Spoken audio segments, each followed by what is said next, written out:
到时候检查一下，推进器有灰，然后其他的都是正常的。这个机器最大的问题是什么呢？就是它慢门。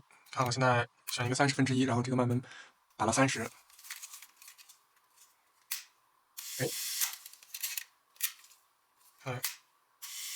变成 B 门了，连字过不去。然后呢，那我打到 B 门，我再看一下呢。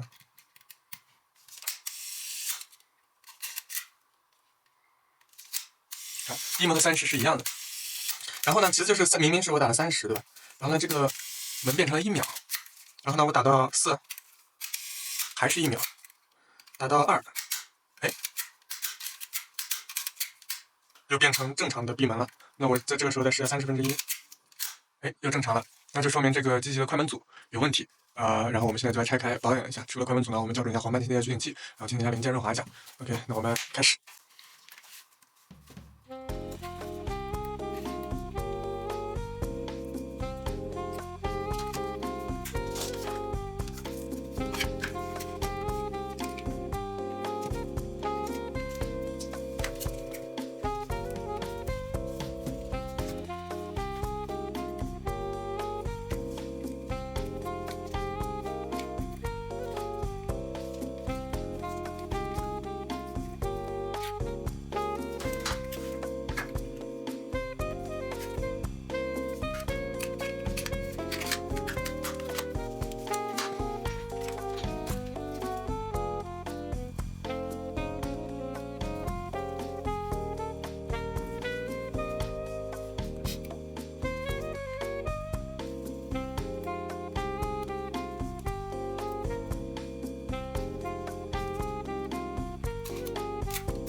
螺丝装错了，为什么对？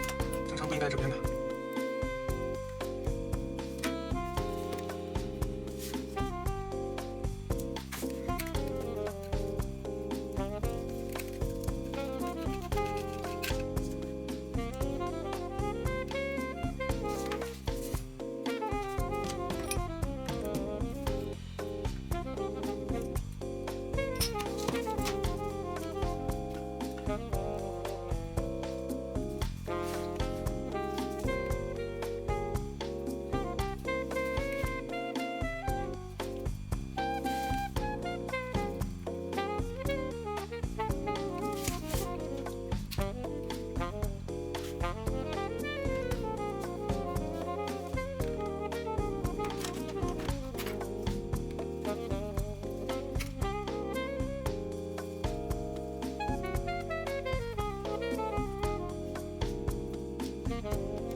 OK， 那这拆完了，那我们要观察一下它为什么会变成这样。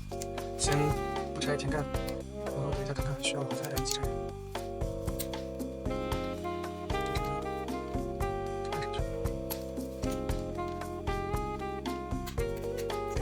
这样把固定先固定住。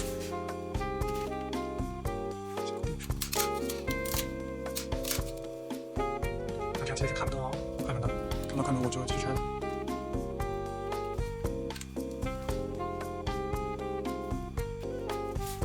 至少把确定器拆开，先拆这个。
好，那这个问题就出在这儿，就是它这个机型的慢门有2个行程，比如说，现在我没上螺丝，是不是有点乱？好，比如说我现在调了一个1/30，然后它现在变成了1秒，其实是因为这里有一个联动杆没被启动，我把它打开 ，OK，1/30就正常。哎，这里卡住了，现在卡住了，现在启动了1秒的慢门，然后呢，我把这个打开，哎，它就正常了。所以就是这里的问题，它这个，没固定，它这个慢门分2个行程啊，比如说，是1/4，1/2前面的是正常的，1/2前面的，因为没有用不到这个地方，那1/2后面，比如说1/4，啊，1/4也用这个，对，从这里开始，哎，都变成1秒了。那我把这个拨杆推开 ，OK， 它的速度变成1/8，恢复正常了。那就是要修这里 ，OK。